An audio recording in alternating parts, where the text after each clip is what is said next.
The Biden border crisis is an absolute humanitarian disaster, and Democrats don't care.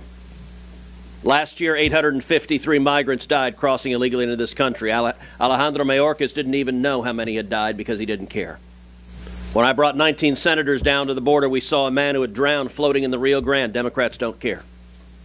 Last year, thousands upon thousands of children were brutalized and sexually assaulted by human traffickers, and Democrats don't care.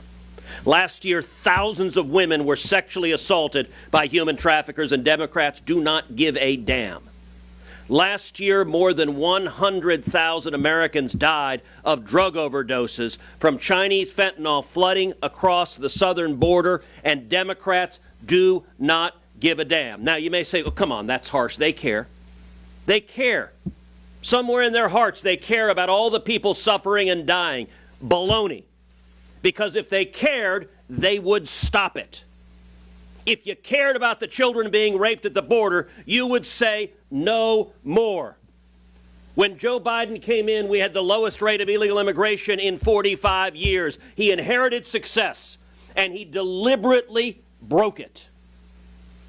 Democrats want these open borders. And this bill, this mysterious bill, that is buried down in the basement of Chuck Schumer's office. All of you have a living as reporters. Ask yourself, why have you not read the text of the bill? There's a reason. As bad as we think the bill is, I promise you it's worse.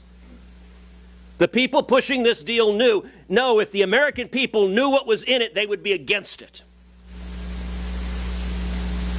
This supplemental bill is a kamikaze plane in a box canyon with no exit, headed for a train wreck.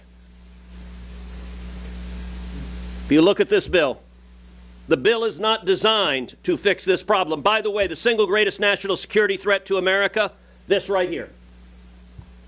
I think the odds of a major terrorist attack in the United States are higher today than they've been any time since September 11th. You know what? In that spike, how many Hamas terrorists are there? How many Hezbollah terrorists are there? And what are we going to say when they carry out an attack here like October 7th in Israel? This bill is not designed to fix the problem. This bill normalizes 5,000 people a day coming in. 5,000 people a day is over 1.8 million a year. That's called an invasion. By the way, under Joe Biden, we've had 9.6 million. So the great Republican compromise is we're for 2/3 of Joe Biden's open borders. We'll let in 6 million instead of 9 million. This makes utterly no sense. And there's a reason. Republican leadership is like Charlie Brown with Lucy and the football. And over again, they run for the football, and over again, Lucy Schumer pulls it away. And Republican leadership lands on their ass. They entered this negotiation saying, we will only do what Chuck Schumer will agree to. He doesn't want to fix this. He wants it to continue. So negotiating with Chuck Schumer on securing the border is like putting Hannibal Lecter in charge of a Go Vegan ad campaign. He might dine on your liver with a healthy side of fava beans, but it's not going to remotely do what the suggested objective is. Final point. Not only is this bill utterly ineffective in fixing the problem, but it's designed to fail. The chances of this bill passing the House of Representatives, I can quantify it mathematically. The chances of this bill passing the House are 0.000%. It ain't going to pass.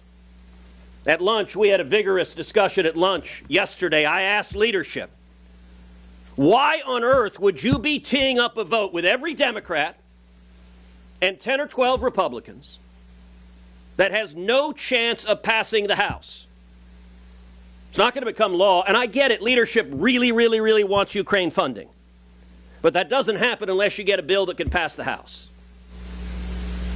The only purpose of taking this up is giving Democrats political cover to say, gosh, we would have secured the border, but those pesky House Republicans didn't let us. It's a good talking point.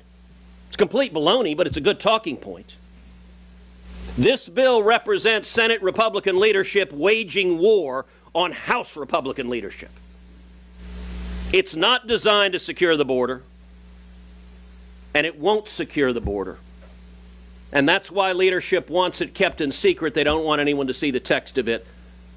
Republicans in the Senate ought to have the sense and sanity to say, secure the border, or else we're not going to go along with providing fig leaves to cover up the deliberate failure of Joe Biden and the Democrats. They have caused this crisis.